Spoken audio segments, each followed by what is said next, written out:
అందరికీ నమస్కారం. మీరు వాటర్ ని చాలా రాంగ్ వేలో కన్జ్యూమ్ చేస్తున్నారు. ఇలా రాంగ్ వేలో వాటర్ ని తీసుకోవడం వల్ల చాలా రకాల హెల్త్ ఇష్యూస్ అయితే వస్తాయి. సో రీసెంట్ గా రీసెర్చ్ ప్రకారం తెలిసింది ఏంటంటే ఈవెన్ మనం తీసుకునే వాటర్ వల్ల కూడా చాలా రకాల హెల్త్ ఇష్యూస్ వస్తున్నాయట. అందులో మొదటిది ఇండైజెషన్, బ్లోటింగ్, లేకపోతే ప్రీమెచ్యూర్ ఏజింగ్ అనేది మన స్కిన్ లో కనిపిస్తుంది. దీని అంతటితో పాటు మన మెటబాలిజం అనేది చాలా స్లగ్గిష్ గా తయారవుతుందట. సో ఈ 5 మిస్టేక్స్ ని మీరు చేస్తున్నారో లేదో తెలుసుకోండి. హాయ్, నేను మీ డాక్టర్ శ్రీకరి, హోమియోపతి ఫిజిషియన్.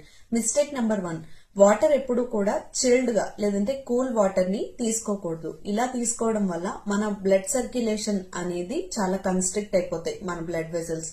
దీంతో పాటు డైజెషన్ అనేది కూడా చాలా స్లో అయిపోతుంది. దీనివల్ల న్యూట్రియంట్స్ అనేవి ప్రాపర్ గా అబ్జార్బ్ అవ్వకుండా క్రమంగా indigestion, bloating, stomach pain, even weight gain కూడా అవ్వచ్చు. సో వాటర్ ని ఎప్పుడూ కూడా కూల్ గా కాకుండా రూమ్ టెంపరేచర్ లో గానీ లేదంటే వార్మ్ వాటర్ ని గానీ కన్జ్యూమ్ చేయాలి. మిస్టేక్ నెంబర్ 2, వాటర్ ని ఎప్పుడు కూడా ఫాస్ట్ గా గల్పింగ్ అనేది చేయకూడదు. ఇలా చేయడం వల్ల మనకి హెవీగా అనిపించేసి కిడ్నీ మీద ఓవర్లోడ్ పడి బ్లోటింగ్ సెన్సేషన్ కూడా అనిపిస్తుంది.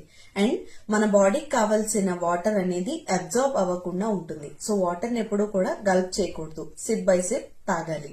సో మిస్టేక్ నెంబర్ 3, వాటర్ ఎప్పుడు కూడా తింటున్నప్పుడు తాగకూడదు. ఇలా వాటర్ ఫుడ్ తీసుకుంటున్నప్పుడు తాగితే మన స్టమక్ లో ఉన్న యాసిడ్స్ అన్ని కూడా డైల్యూట్ అయిపోతాయి. దీనివల్ల న్యూట్రియంట్స్ అబ్జార్బ్ అవ్వవు. Again bloating sensation, stomach pain కూడా అనిపించవచ్చు.